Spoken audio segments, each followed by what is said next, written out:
I'm done with this. Sedans are dead, or is it? Watch the video till the end to know the truth. What is up, everyone, and welcome back to the channel. If you have been listening to the automotive industry lately, you've probably heard the same boring narrative. Sedans are dead.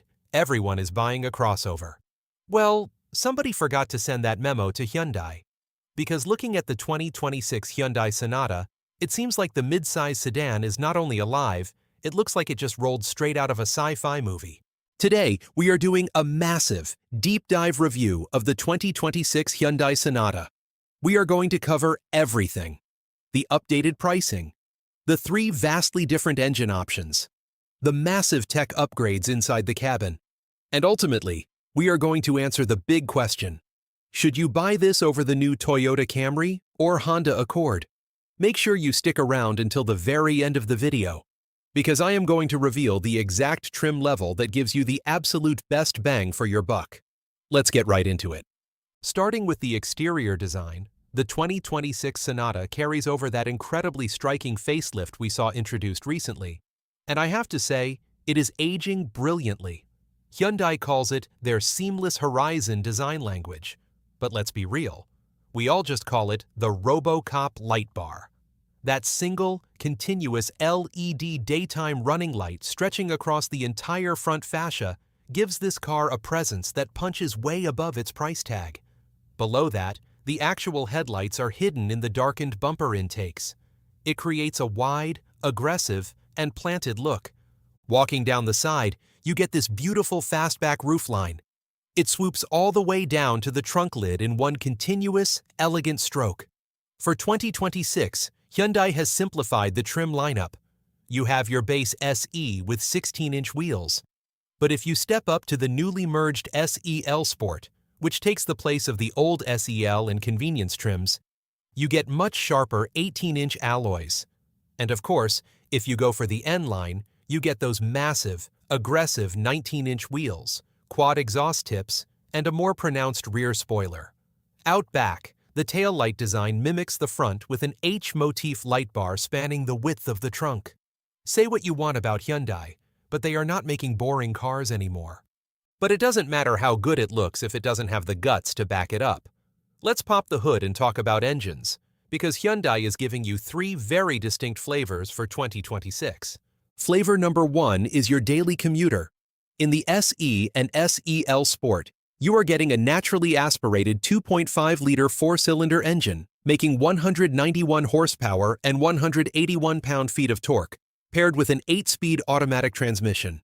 It's smooth, it's reliable, and it gets the job done. But the big news for the SEL Sport is that you can option it with HTRAC all-wheel drive. In a segment where front-wheel drive is the standard, having available all-wheel drive makes the Sonata an incredible option for those of you dealing with rough winters. Flavor number 2 is for the hypermilers. The Sonata Hybrid.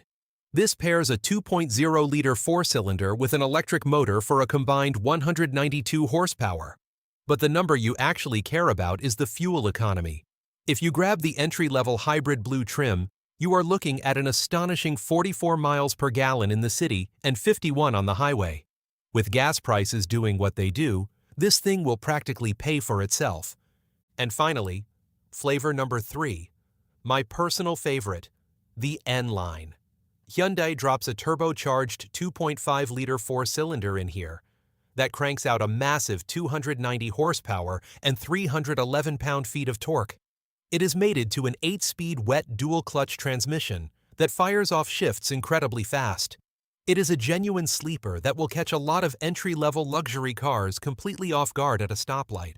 All right, let's step inside, because the interior is where the 2026 Sonata really steals the show.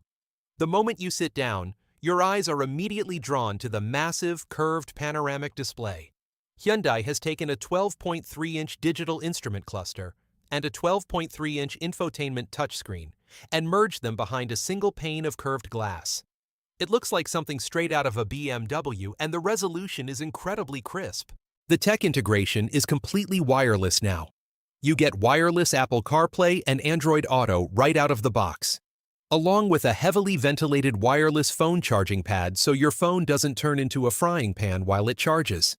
To clean up the center console, Hyundai moved the gear selector to the steering column. It's a chunky little stalk that you twist to engage drive or reverse. It takes about 5 minutes to get used to, and then you realize how much extra storage space it frees up between the seats. Material quality in here is fantastic for the segment. You get soft-touch materials across the dash, a really unique 3-spoke steering wheel, and available 64-color ambient lighting that absolutely transforms the cabin at night. If you love your music, you'll want to hunt down a model with the 12-speaker Bose Premium audio system. It completely fills this space with rich, deep sound. You also have the Hyundai Digital Key, which lets you leave your physical key fob at home and just use your smartphone or smartwatch to unlock and start the car. And yes, it still has Smart Park, the remote smart parking assist that lets you move the car forward and backward out of tight spaces, using just the key fob while you're standing outside. Moving to the back seat, the Sonata is highly practical. You have nearly 35 inches of rear legroom.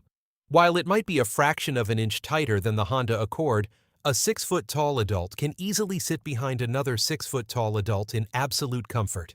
You get rear air vents, USB-C ports, and a fold-down armrest.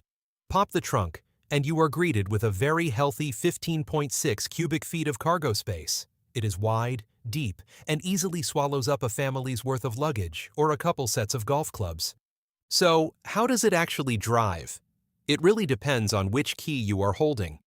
If you are in the 2.5-liter naturally aspirated or hybrid models, the focus is on refinement. The cabin is hushed, the suspension eats up potholes and road imperfections, and the steering is light and easy. It is a brilliant highway cruiser. Hyundai's SmartSense safety suite is working in the background the whole time, giving you standard adaptive cruise control, lane keeping assist, blind spot collision avoidance, and rear cross-traffic alert. But if you are in the N line, the car completely transforms. The steering gets heavier and more direct. The suspension is sport-tuned, meaning you feel the road much more, and the throttle response is aggressive. It corners remarkably flat for a mid-size sedan, and when you put your foot down, that 290 horsepower pulls hard all the way to the red line. It's genuinely fun to drive on a canyon road. Now, let's talk about the numbers. Pricing for the 2026 Hyundai Sonata is extremely competitive. The base SE starts right around the $28,500 mark. The new SEL Sport, which brings all those extra features and the option for all-wheel drive, sits comfortably around $30,000. If you want the insane fuel economy of the hybrid, you are looking at a starting price of around $32,000. And if you want the fire-breathing N-Line, you will be writing a check for about $36,000, maxing out just under $40,000 if you add every single bell and whistle. So, here is the verdict, and my promise to give you the sweet spot of the lineup. While the Honda Accord might have slightly more rear legroom and the new Camry went all in on a hybrid-only powertrain, the Sonata offers the best variety and the boldest design. If it is my money, the absolute sweet spot for 2026 is the SEL Sport with all-wheel drive. For around $30,000 to $32,000, you are getting the massive curved displays, heated seats, wireless charging, the aggressive 18-inch wheels, and the confidence of all-wheel drive. It gives you 90% of the luxury experience for a fraction of the cost of a luxury badge. However, if you have a heavy right foot, the N-Line remains one of the best performance bargains on the market today. But I want to hear from you guys. If you had 35 grand in your pocket right now, are you taking this 2026 Sonata, the Toyota Camry, or the Honda Accord? Let me know down in the comments below. I read every single one of them. If you found this review helpful, please hit that like button. It really helps out the channel. Subscribe if you haven't already so you don't miss our upcoming reviews. And as always,